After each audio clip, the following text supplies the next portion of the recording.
इस वीडियो में आप सभी का स्वागत है। आज हम कक्षा 8 में घनमूल चैप्टर 3 घनमूल के अंतर्गत अभ्यास 3A के सवाल हल करेंगे।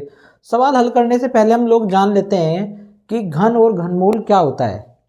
ठीक है, इसमें सबसे पहले हम घन के बारे में बात करेंगे। पिछली कक्षा में हमने घात और घातांक के विषय में पढ़ा है। आप लोग जानते हैं कि अगर हम किसी संख्या को 3 बार लेकर उनके आपस में गुणा करते हैं तो हमें उस संख्या की घात 3 प्राप्त होती है। पढ़ा है ना आपने। और इसका मान हो जाता है 8। 2 दूनी 4 दूनी 8। ठीक है, इसी प्रकार से अगर हम 3 को 3 बार लेकर इसकी गुणा करें आपस में तो 3 की घात 3 और इसका मान कितना हो जाएगा 3 तिया 9 तिया 27। ठीक है, ऐसे ही अगर हम 4 को 3 बार लेकर इसकी आपस में गुणा करते हैं तो हम इसको क्या लिखते हैं 4 की घात 3 और इसका मान हो जाता है 4 चौक 16 और 16 चौके 64। ठीक है, 5 को ले लेते हैं। 5 की हम 3 बार लेकर गुणा करते हैं इनके आपस में तो ये हो गया 5 की घात 3 और इसका मान कितना हो जाएगा 5 पंजे 25 और 25 पंजे 125। ऐसे ही हम आगे भी संख्याएं ले सकते हैं। तो बच्चों यहाँ पे मैं आपको ये बताना चाहता हूँ, जो ये घात 3 होती है, किसी संख्या की घात 3 को ही हम उस संख्या का घन कहते हैं। तो जैसे यहाँ पे 2 की घात 3 है, ये 8 के बराबर है, तो हम इसे क्या पढ़ेंगे, यानी इसको पढ़ेंगे हम 2 का घन। 2 का घन और किसके बराबर होगा ये 8 के। इसको पढ़ेंगे 3 का घन, किसके बराबर है 27 के। 4 का घन 64 के बराबर है। 5 का घन 125 के बराबर है। ऐसे ही हम 6 का घन निकाल सकते हैं, यानी 6 गुना 6 गुना 6 बराबर 6 की घात 3, यानी 6 का घन ये होता है 216। ठीक है, 7 का घन, कम से कम आपको 10 तक की संख्याओं के घन ज्ञात होने चाहिए। इस 7 का घन होता है 343। ठीक है बच्चों, 8 का घन होता है ऐसे ही, यानी 8 की घात 3। 8 का घन बराबर होता है 512 की। और अगर हम 9 का घन निकालते हैं तो ये हो जाएगा, इसको 9 का घन लिख दिया, ये होता है 729 के बराबर। और 10 का घन 10 गुना 10 गुना 10, यानी 10 की घात 3, इसको 10 का घन बोलते हैं, ये 1000 के बराबर होता है। और यहाँ पे एक छोड़ दिया, इसको हम लिख देते हैं 1 गुना 1 गुना 1, यानी 1 का घन ये बराबर होता है 1 के। ठीक है, एक जीवन में हम घन का प्रयोग कहाँ पे करते हैं, किसी घनाकार वस्तु का आयतन निकालने में या धारिता निकालने में करते हैं। जबकि जो घनमूल होता है, घनमूल का उपयोग करते हैं हमें आयतन ज्ञात होता है और उस आयतन से हम उस संबंधित घन का क्या निकालते हैं, उसकी लंबाई या भुजा ज्ञात कर लेते हैं। ठीक है, आइए अभ्यास प्रश्न देखते हैं। सवाल नंबर 1 है, निम्नलिखित संख्याओं के घन ज्ञात कीजिए। देखिए सबसे पहला है इसमें 7। 7 का घन क्या होगा भाई, हमने बताया था आपको 7 का घन का मतलब है 7 की घात 3, यानी इसको हम लिख देंगे 7 गुना 7 गुना 7। अब आप देखिए 7 सत्ते 49 और 49 की किस में गुना करेंगे 7 में, तो ये कितना आ जाएगा 7 निम 63 का 3 हासिल को 6 और 7 चौक 28 और 6 34, यानी आ जाता है 343। ठीक है, और अब है 12 का घन। इसको कैसे करेंगे, 12 के घन को लिख देंगे हम इसी प्रकार से 12 की घात 3, इसका मतलब हो गया 12 गुना 12 गुना 12। अब 12 की 12 में गुणा करते हैं तो आपको पता है ये 12 का वर्ग होता है, यानी 144 आता है ना, और उसकी फिर 12 में गुणा करेंगे तो ये कितना आएगा भाई, जाएगा 12 चौक 48 का 8 हासिल को 4 और 12 चौक 48 और 4 52 हासिल को हो गया अब 5 और 12 के 12 और 5 17, तो ये कितना आ जाता है 1728 12 का घन। ठीक है, इससे अगला सवाल है 17 का घन ज्ञात करना है, तो ये किसके बराबर होगा 17 की घात 3 के। इसको हम कैसे लिखेंगे भाई, ये होगा 17 गुना 17 गुना 17। अब अगर आपको 17 का वर्ग पता हो तो 17 गुना 17 यानी 17 का वर्ग, ये होता है 289 गुना 17। ठीक है, अब 17 की गुना करते हैं इसमें। 17 निम्मा 153 का 3 हासिल को लगे 15 और 17 अट्ठे 136, 136 और 15 151 का 1 हासिल को फिर से 15 रह गए। 17 दूनी 34 और 15 कितने होते हैं 49, यानी 4913 घन होता है 17 का। ठीक है, इससे अगला सवाल है 19 का घन। तो इसको भी ऐसे ही करेंगे भाई, इसको लिख देंगे 19 की घात 3 और ये हो गया 19 गुना 19 गुना 19। अब 19 गुना 19 यानी 19 का वर्ग, ये होता है 361 और इसकी गुना करेंगे 19 में। करिए 19 एकम 19 का 9 हासिल को 1, 19 छिक्का 114 और 1 115 यानी हासिल को 11, 19 दिया 57, 57 और 11 हो जाते हैं 68 यानी 5 आता है 19 का घन। ठीक है, अब इधर है भाई 21 का घन ज्ञात करना है।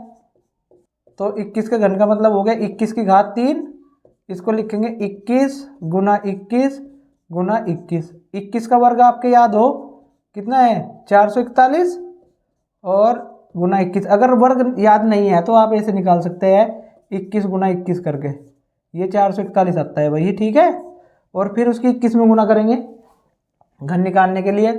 ये हो जाता है 21 एकम 21 हासिल को 2, 21 चौक 84 और 2 86 यानी हासिल को हो गए हमारे 8। फिर 21 चौक 84 और 8 92 यानी 9261 ये घन होता है 21 का। ठीक है, अब 100 का घन, यानी इसको लिख देंगे 100 की घात 3, ये हो जाता है 100 गुना 100 और गुना 100। तो यहाँ पे क्या आपको पता ही है कि ये जितनी जीरो हैं ये एक के आगे लग जाएगी, कितनी जीरो 6 और ये बन जाता है 10 लाख।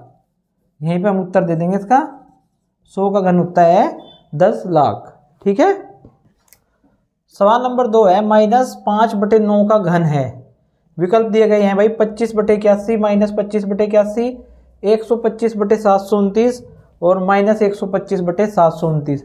तो -5/9 का घन निकालते हैं, ये हो जाएगा -5/9 की घात 3 और इसका मतलब क्या होता है देखिए -5/9 गुना -5/9 और गुना -5/9। ठीक है, अब देखिए जब हम इनकी गुना करते हैं माइनस और माइनस की गुना प्लस हो जाती है और प्लस की जब माइनस में गुना करेंगे तो क्या हो जाएगी माइनस। मैंने आपको पहले भी बताया था, जैसे अगर किसी ऋण पूर्णांक या ऋण परिमेय संख्या है उसकी घात विषम होती है तो उसका मान हमेशा माइनस यानी ऋण होता है। तो यहाँ पे घात देखिए 3 है, घन है तो 3 घात है और ऋण पूर्णांक है या ऋण परिमेय संख्या है हमारी, तो यहाँ पे क्या आ जाएगा माइनस चिन्ह और ये हो जाता है भाई 5 गुना 5 गुना 5 बटे 9 गुना 9 गुना 9 बराबर माइनस। अब देखिए 5 का घन बटे 9 का घन। जो ये काम मैंने यहाँ पे किया है ना, इस काम को मैं डायरेक्ट यहाँ पे भी लिख सकता था। देखिए जो मैंने यहाँ पे लिखा है -5 की घात 3 बटे 9 की घात 3, इसको मैं डायरेक्ट यहाँ भी लिख सकता था, लेकिन आपको केवल समझाने के लिए है। आगे जब भी कोई ऐसा सवाल आएगा तो हम यहाँ से डायरेक्ट यहाँ पे लिखेंगे। ठीक है, तो -5 का घन कितना होता है 125 और 9 का घन हमने अभी निकाला था, पीछे बताया था आपको, 9 का घन होता है 729। ठीक है, तो यह आंसर है और विकल्प कौन सा है 4 -125 बटे 729। ठीक है, सवाल नंबर 3 है निम्नलिखित में से कौन सी संख्याएं पूर्ण घन है। ये संख्याएं दी गई हैं भाई 64 216 243 900 1728 1,06,480 और 3,63,000। इन संख्याओं में हमें ज्ञात करना है कि पूर्ण घन है या नहीं। तो इसमें हम क्या करेंगे, सबसे पहले हम इनके अभाज्य गुणनखंड करेंगे और फिर उनका हम 3-3 के समूह बनाएंगे अभाज्य गुणनखंड में से। अगर 3-3 के समूह पूरे पूरे बन जाते हैं तो पूर्ण घन है, अगर समूह बनाने पर कोई गुणनखंड शेष बचता है तो पूर्ण घन नहीं है। देखिए यहाँ पे इकाई अंक 4 है तो ये संख्या हमारी 2 से विभाजित हो जाएगी। आपको पता है अगर इकाई अंक 0, 2, 4, 6, 8 होता है तो यह संख्या 2 से पूर्णतः विभाजित हो जाती है। तो 2 से विभाजित करेंगे, 2 तिया 6 और 2 दूनी 4, फिर 2 से करते हैं 2 एकम 2, देखिए 1 बच जाता है, 1 धाई 2 इकाई 12, तो ये आ गया 2 6 12। फिर 2 से करते हैं 2 अट्ठे 16, फिर 2 से हो जाएगा 2 चौक 8 और 2 दूनी 4 और 2 एकम 2। तो 64 को हम लिखेंगे 64 बराबर गुणनखंड लिख लेते हैं इसके 2 दूनी 1 2 3 4 5 6, 2 गुना 2 गुना 2 गुना 2 गुना 2 गुना 2।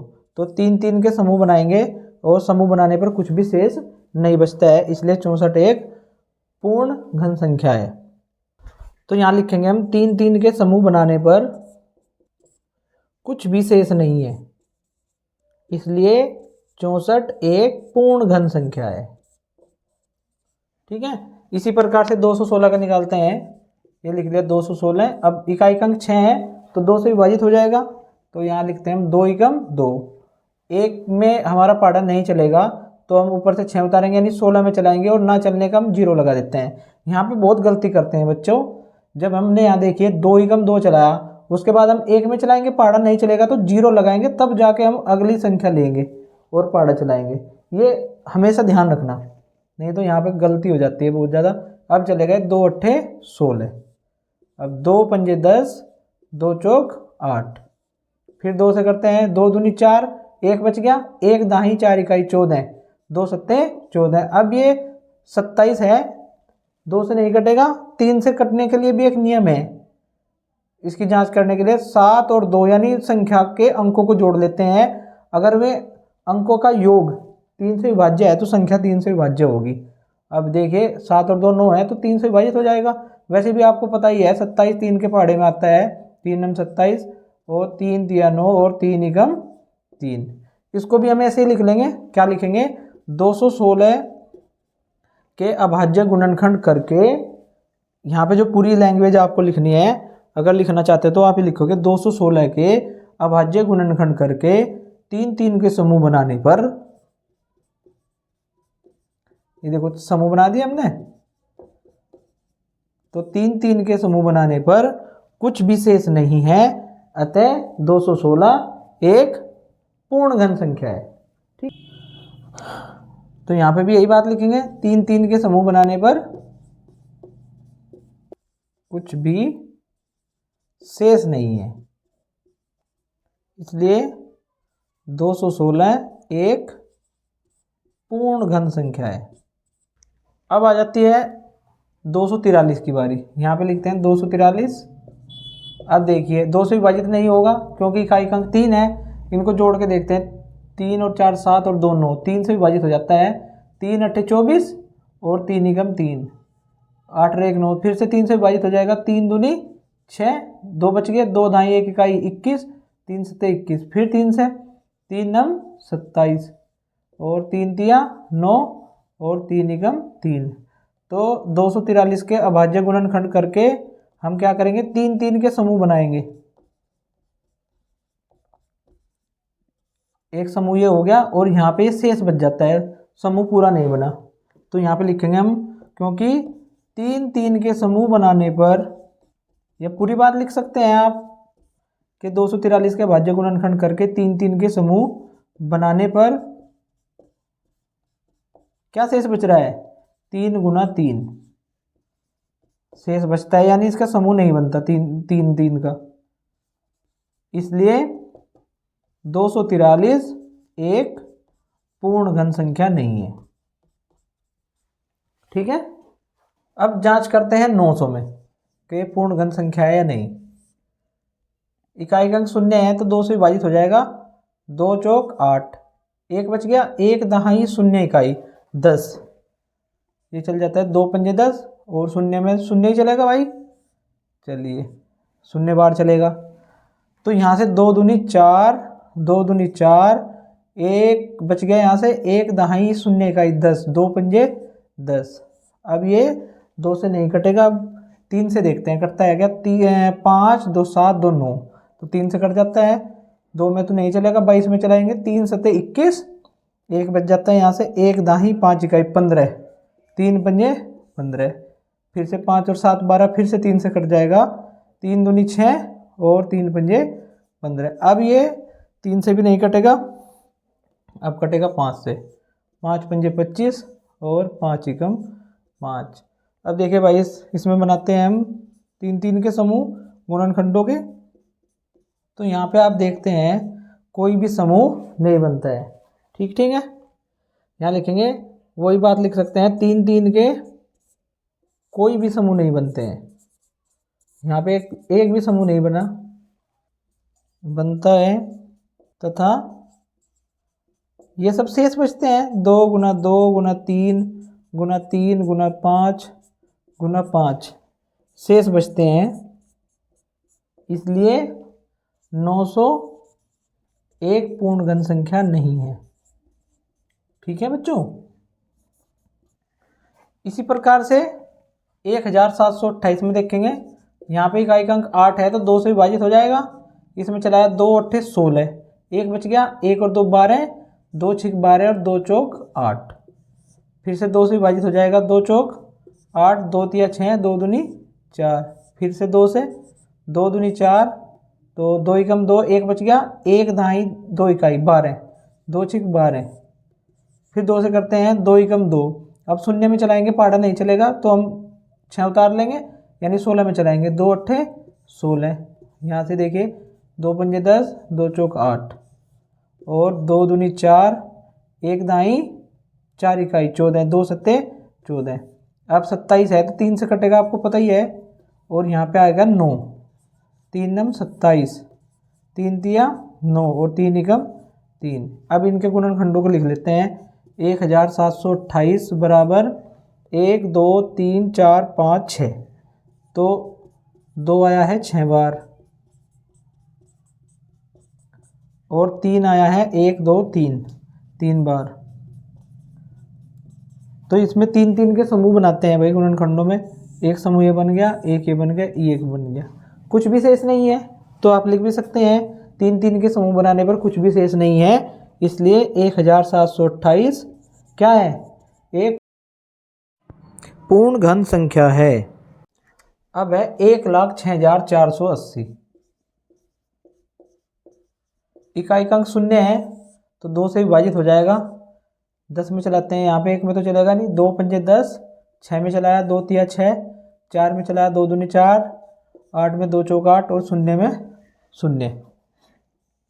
फिर से 2 से कटेगा, 2 दूनी 4, एक बच गया ना यहाँ से, 1 दाही 3 इकाई 13, यानी 2 6 12, एक बच जाता है, 1 दाई 2 इकाई 12, 2 6 12, 2 दूनी 4 और ये 0। फिर से 2 से कटेगा, 2 एकम 2, 2 तिया 6, 2 एकम 2, 2 एकम 2 और ये 0।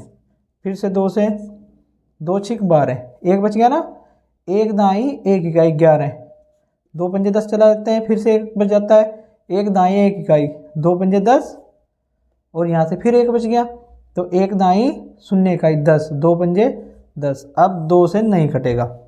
ठीक है, अब देखते हैं 3 से कटता है क्या। 5 5 5, 15 और 6 21, तो 3 से कट जाएगा भाई।